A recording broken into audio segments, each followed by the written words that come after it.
नमस्कार दोस्तों, आपका ड्रीम अप क्लासेस में स्वागत करता हूं। उम्मीद है कि आप लोग स्वस्थ होंगे और अच्छे से पढ़ाई कर रहे होंगे। मैं आप लोगों के लिए एग्ज़ाम की दृष्टि से जो भी पॉइंट महत्वपूर्ण हैं उन्हीं को हम कवर कर रहे हैं। इसी कड़ी में आज हम लोग इकाई 3 निर्देशांक ज्यामिति से जो कि एग्ज़ाम में आएंगे, पहले हम सिलेबस जानेंगे कि कौन से पॉइंट आपको पढ़ने हैं जो एग्ज़ाम में आएंगे और कितने अंक का इससे पूछा जाएगा। तो अब देखिएगा, जो निर्देशांक ज्यामिति है इससे आपका 5 अंक का आएगा। कितने अंक का आएगा? 5 अंक का आएगा। और सिलेबस में आपको पढ़ना क्या है इसमें, ठीक है, इसमें आपको पढ़ना क्या है, तो इसमें हम देख रहे हैं कि हमें जो पढ़ना है रेखा द्विविमी, हमें 2 डायमेंशनल लाइन पढ़ना है। इसमें आपको पढ़ना है निर्देशांक ज्यामिति की अवधारणा है, ठीक है, निर्देशांक ज्यामिति की अवधारणा है, रैखिक समीकरणों के ग्राफ, दूरी सूत्र, विभाजन सूत्र, जो आंतरिक विभाजन सूत्र है सिर्फ उसी को पढ़ना है। तो आइए एक एक जानते हैं। पहले हम लोग जानेंगे निर्देशांक ज्यामिति की अवधारणा, पहले हम कंसेप्ट सीखेंगे, तब इसके बाद हम लोग प्रश्न लगाएंगे, ठीक है। तो अब देखिएगा यहाँ पर निर्देशांक ज्यामिति की अवधारणा। तो हम जानते हैं कि निर्देशांक ज्यामिति 2 शब्दों से मिलकर बना है। एक होता है निर्देश, ठीक है, प्लस अंक, यानी किसी भी बिंदु का सही स्थिति दर्शाना ही हम क्या करेंगे, निर्देशांक ज्यामिति से सीखेंगे। जैसे हम चतुर्थांश पहले जान लेते हैं कि चतुर्थांश में कौन कौन से, आप जब तक चतुर्थांश के बारे में नहीं जानेंगे तब तक आपको दिक्कत होगा। जैसे अब यह जो होता है इसको बोलते हैं एक्स अक्ष। क्या बोलते हैं? एक्स अक्ष। और इसी को बोलते हैं भुज। एक्स अक्ष को ही क्या बोलते हैं? भुज बोलते हैं। इतना याद रखना, ऑब्जेक्टिव में पूछ सकता है। और यह है वाई अक्ष। क्या है ये? वाई अक्ष। इसको बोलते हैं कोटि। वाई अक्ष को क्या बोलते हैं? कोटि। और यहाँ पर जहाँ पर एक्स अक्ष और वाई अक्ष दोनों बिंदुएं मिल रहे हैं तो इसको बोलते हैं मूल बिंदु। क्या बोलते हैं? मूल बिंदु। ठीक है, समझ में आ गया आपको। ये एक्स अक्ष हो गया, यहाँ से यहाँ तक ये एक्स अक्ष है और ये वाई अक्ष है, ठीक। अब इसमें यह जो चतुर्थांश है इसको प्रथम चतुर्थांश बोलते हैं, यह द्वितीय चतुर्थांश है, यह आपका तृतीय चतुर्थांश है और ये चौथा चतुर्थांश है।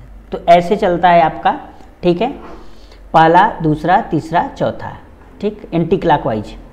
अब यहाँ पर एक चीज़ ध्यान देना है आपको, प्लस माइनस का ध्यान देना है। जैसे अगर यह हो गया वाई अक्ष है, ठीक है, और वाई अक्ष के इधर और वाई अक्ष के इधर, ठीक है। अब एक्स अक्ष देखिए इधर है, तो ये वाला एक्स अक्ष क्या होगा? प्लस होगा, ठीक है। और ऊपर वाला जो वाई अक्ष है ये भी क्या होगा? प्लस होगा, ये प्लस है। और इसके इधर, ठीक है, मूल बिंदु के बाएं साइड यानी लेफ्ट साइड जो है क्या है? ये माइनस है। एक्स अक्ष क्या है? माइनस है, ये माइनस है। और नीचे क्या है? ये भी वाई अक्ष क्या है? माइनस है। तो इस प्रकार से हम देख रहे हैं कि जो फर्स्ट चतुर्थांश है, जो पहला चतुर्थांश है, इसमें x भी प्लस है, यानी x भी क्या है? प्लस है, और y भी क्या है? प्लस है। तो अगर कोई भी बिंदु दोनों प्लस होंगे तो वो किस चतुर्थांश में होंगे? पहले में। जैसे समझते हैं कि जैसे अगर पूछा जाए 4 और 3 किस चतुर्थांश में होंगे, तो प्रथम चतुर्थांश में होंगे, ठीक है। अब दूसरा देखें, तो पहले हम हमेशा याद रखिएगा, पहले x को लिखते हैं तब उसके बाद y को लिखते हैं। अब इसमें देखिए x क्या है? x क्या है? माइनस में है, तो यहाँ पर माइनस हो जाएगा, और y क्या है? प्लस में है, तो प्लस में लिख देंगे, ठीक है। तो अब यहाँ पर ये माइनस में है और ये प्लस में है, तो इसका मतलब ये है कि ये किस चतुर्थांश में है? दूसरे। जैसे अगर यहीं पर लिख दिया जाए -4 और 3, अगर पूछा जाए यह किस चतुर्थांश में, तो यह दूसरे चतुर्थांश में होगा। किस चतुर्थांश में? यह दूसरे चतुर्थांश में। अब बात करते हैं तीसरे चतुर्थांश की। तीसरा चतुर्थांश जो है, अब एक्स अक्ष पहले लिखा जाता है, एक्स क्या है? माइनस है, तो यहाँ पर पहले माइनस लिखेंगे। फिर वाई अक्ष क्या है? देख रहे हैं कि माइनस है, तो तीसरे में क्या हो गया? दोनों माइनस हो गए, ठीक है। तो जैसे -4 और -3, ये किस चतुर्थांश में पड़ेगा? तो यह तीसरे चतुर्थांश में पड़ेगा। ठीक है, अब बात करते हैं चौथे चतुर्थांश की। तो चौथा चतुर्थांश में x क्या है? प्लस है। x देखिए ये क्या है? प्लस है, और y अक्ष क्या है? माइनस है, तो ये माइनस हो जाएगा। तो यहाँ पर जैसे लिखा हो -4 और -3, तो ये किस में हो जाएगा? चतुर्थांश में। तो आपको यह पूरा आना चाहिए। जब तक आप इसको नहीं लगाएंगे तब तक यानी ये आप नहीं आएगा चिन्हों का जो नियम है कि किसमें x प्लस है, यानी पहला कौन है, दूसरा, तीसरा, चौथा कौन है, और पहले में x प्लस एक्स वाई दोनों पॉजिटिव होते हैं, दूसरे में x निगेटिव होता है, y पॉजिटिव होता है, तीसरे में x y दोनों निगेटिव होते हैं, और चौथे में x पॉजिटिव होता है और y निगेटिव होता है। तो इन दोनों को क्या करेंगे? याद कर लेंगे जो भी चीज़ें मैंने बताया आपको। अब देखिएगा, जैसे अगर अब एक बिंदु A है, समझिएगा A है जिसका निर्देशांक 5 और -2 है। अब हमें इसको निर्देशित करना है किस पर? चतुर्थांश में। तो पहले हम देखेंगे कि यह किस चतुर्थांश में है। ठीक है, तो देखिए x क्या है? प्लस में है, y क्या है? माइनस में है। तो यह किस चतुर्थांश में होगा? हम देख रहे हैं चतुर्थ चतुर्थांश में। तो इसको हम कैसे बनाएंगे? जैसे हम क्या करेंगे, पहले ये क्या है? y अक्ष, और ये क्या है? x अक्ष। ठीक है, इसको थोड़ा सा और बड़ा कर लेते हैं। तो अब हम क्या करेंगे? x क्या है? हम जान गए कि किस चतुर्थांश में है? ये चतुर्थांश में है। तो अब हम यहाँ पर पहले एक निश्चित, ये क्या हो गया हमारा? मूल बिंदु 0 0। मूल बिंदु का जो निर्देशांक होता है वो क्या होता है? 0 0 होता है। तो यहाँ पर क्या हो जाएगा? 1 2 3 4 5 6, ऐसे ही आगे तक रहेगा। ये क्या हो गया? x अक्ष। ठीक है, और ये क्या हो गया? y अक्ष। अब ऐसे ही नीचे -1 -2 -3 -4 -5, यह हो गया। हमने इसको लिख लिया। अब हम क्या करेंगे कि अब पहले x कितना दिया है? 5 दिया है, तो x 5 चल दिए, यहाँ पर हो गया। ठीक है, और y कितना है? -2, y -2 यहाँ पर। अब इसको आगे बढ़ाएंगे। तो अब ये दोनों बिंदुएं जहाँ पर, यानी ये दोनों रेखाएं बढ़ाने पर जहाँ पर एक दूसरे को कट कर रही हैं, जैसे यहाँ पर यह बिंदु A हो गया और इसका निर्देशांक क्या हो जाएगा? 5 -2। तो उम्मीद है कि आपको जितना भी मैंने बताया, अगर किसी भी बिंदु को दर्शाने के लिए कहा जाएगा तो आप दर्शा सकते हैं। ठीक है, अगर आपको समझ में आया है तो लाइक करिए। अभी तक बहुत से ऐसे स्टूडेंट हैं जो वीडियो को देखते हैं लेकिन सब्सक्राइब नहीं करते, तो आप लोग सब्सक्राइब करिए। ठीक है, अब देखिएगा दूरी सूत्र, और इससे एग्ज़ाम में ज़रूर आएगा क्वेश्चन। जैसे अगर हम मान लेते हैं कि एक बिंदु A है, ठीक है, और यहाँ पर एक बिंदु B है। A का निर्देशांक हम मान लेते हैं x1 है, y1 है। ठीक है, और B का निर्देशांक x2 और y2 है। यह है, इन दोनों के बीच की दूरी हमें क्या करना है? निकालना है। तो दो बिंदुओं के बीच की दूरी को आपको याद रख लेना है। इसको दो बिंदुओं के बीच की दूरी, ठीक है, दो बिंदुओं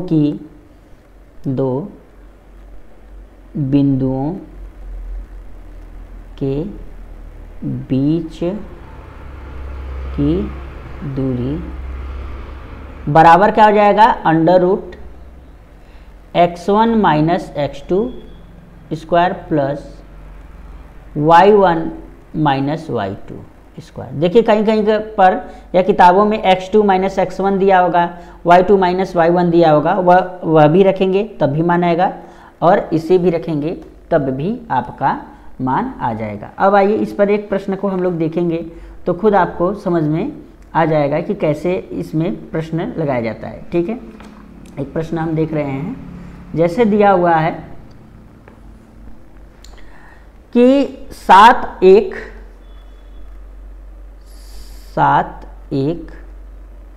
व, ठीक है, बिंदु 7 1 व 3 5 के बीच की दूरी निकालिए। किसके? 3 5 के बीच की दूरी। बिंदु 7 1 व 3 5 के बीच की दूरी निकालिए। तो हम क्या करेंगे, यहाँ पर देखेंगे यह जो 7 है यह क्या हो गया, x1 बराबर 7, पहले हम लिख लेंगे y1 बराबर 1, इसी प्रकार से x2 बराबर कितना हो जाएगा 3 और y2 बराबर हो जाएगा 5। ठीक है, अब हम इस सूत्र का प्रयोग करेंगे। इस सूत्र में देख रहे हैं कि x1 की जगह पर कितना है 7 है और x2 की जगह पर कितना है 3 का स्क्वायर प्लस, अब y1 कितना है 1 है माइनस y2 कितना है 4 है 5 है। ठीक है, इसका स्क्वायर, अब 7 में से 3 जाएगा कितना बचेगा, 7 में से 3 जाएगा बचेगा आपका 4 का स्क्वायर प्लस, अब इसका स्क्वायर करेंगे हम लोग। ठीक है, 1 माइनस 5 है तो यहाँ पर -4 हो जाएगा का स्क्वायर। ठीक है, कितना होगा, अब 4 का स्क्वायर कितना हो जाएगा 16, फिर -4 का स्क्वायर कितना हो जाएगा 16, तो 16 16 32 हो जाएगा। और इसको हम क्या लिख सकते हैं 16 गुणे 2, और एक किसका जो है कि वर्गमूल होता है 4 का, तो ये 4 हो जाएगा। तो इतना आंसर आ जाएगा, मात्रक जो भी मात्रक रहेगा उसको हम लोग लिख लेंगे। तो अगर दो बिंदुओं के बीच की दूरी निकालने के लिए देगा तो आप इसी प्रकार से लगाएंगे। तो उम्मीद है कि जो मैंने बताया आपको समझ में आ गया होगा। कहीं पर भी अगर आपको डाउट होता है तो आप कमेंट जरूर करेंगे। आइए अब हम लोग अगले टॉपिक को देखते हैं। अगला टॉपिक है विभाजन सूत्र। कौन सा, हमें विभाजन सूत्र को पढ़ना है। अब विभाजन सूत्र का मतलब होता क्या है समझिएगा। जैसे अभी हम लोगों ने पढ़ा कि A और यह एक बिंदु B है। ठीक है, जितने भी मैं आपको पढ़ा रहा हूँ ये समझिए कि सिलेबस में है आपके। ठीक है, A और B यह दो बिंदु हैं। A का निर्देशांक हमने क्या बताया था x1 y1 और यहाँ पर x2 y2, यह है B का निर्देशांक। अब मान लेते हैं कि बीच में कोई बिंदु P है, ठीक है, और जिसका निर्देशांक x और y है। अब यह बिंदु A व B को किस अनुपात में बांटता है, मान लेते हैं m1 m2 अनुपात में। तो हमें इसी के द्वारा हमें विभाजन सूत्र प्राप्त होगा और इस पर आधारित क्वेश्चन आएंगे भी। तो इसको ध्यान से देखिएगा आप लोग। ठीक है, तो इसके लिए अगर पूछा जाए P का निर्देशांक बताइए। ठीक है, तो x बराबर यहाँ पर हो जाएगा विभाजन सूत्र के लिए x बराबर m1 x2 plus m2 x1 अपान m1 प्लस m2। यहाँ पर देखिएगा x बराबर क्या हो गया, m1 रहेगा तो x2 साथ में रहेगा, m2 रहेगा तो x1 साथ में रहेगा। ठीक है, अब ऐसे ही y बराबर m1 y2 plus m2 y1 अपान m1 प्लस m2, यह हो जाएगा। ठीक है, इसको आप लोग याद रखिएगा कि x बराबर, x क्या है, इस p का जो x है उसका निर्देशांक है, y क्या है, उस p का y का निर्देशांक है। अब इस पर एक हम सवाल देखेंगे तो आपको खुद समझ में आ जाएगा कि कैसे इस पर लगाते हैं। ठीक है, अभी एक सवाल आपको बता रहे हैं इसी पर आधारित।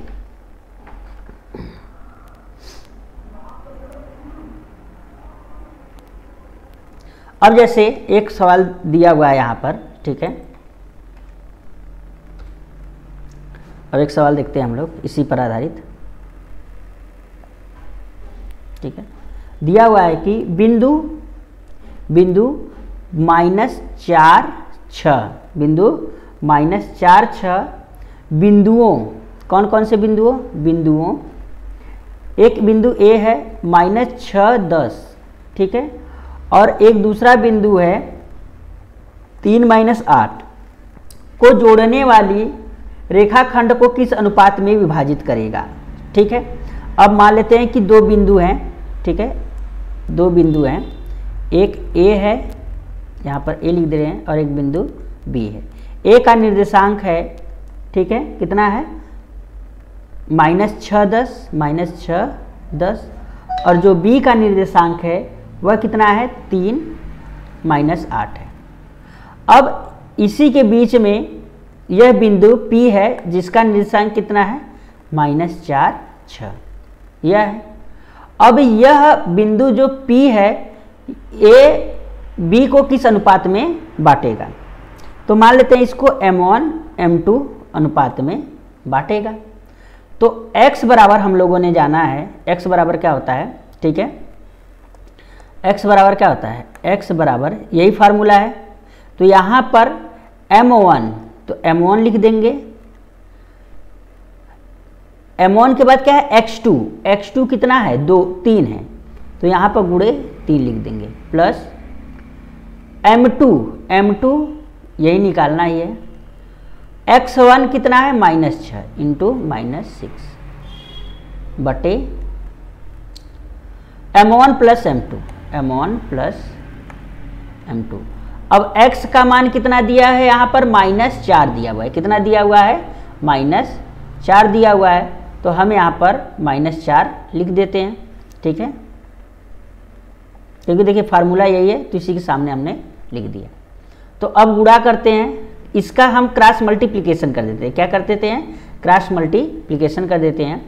तो 4 -4 M1 प्लस M2, अब इसका गुणा इधर कर दिए, बराबर 3M1 प्लस ये कितना हो जाएगा आपका माइनस प्लस माइनस माइनस हो जाएगा, ये माइनस हो जाएगा 6M2 हो जाएगा, ठीक है। अब इसको हम क्या करते हैं ब्रैकेट ओपन करते हैं, कितना हो जाएगा यह -4M1 -4M2 बराबर 3M1 -6M2, यह हो जाएगा। अब यहाँ पर हम क्या करेंगे कि M1 M2 को एक साथ ले लेंगे, M1 M2 को क्या करेंगे हम एक साथ ले लेंगे। तो यहाँ पर देखिएगा क्या हो जाएगा आपका, M1 को एक साथ ले लेते हैं -4M1 और यहाँ पर क्या है 3 है तो प्लस है तो इधर आएगा क्या हो जाएगा -3M1। अब -6M2, अभी क्या है प्लस 4M2, यह है। तो अब -4M और ये कितना 3M, कितना हो जाएगा -7M1, ठीक है।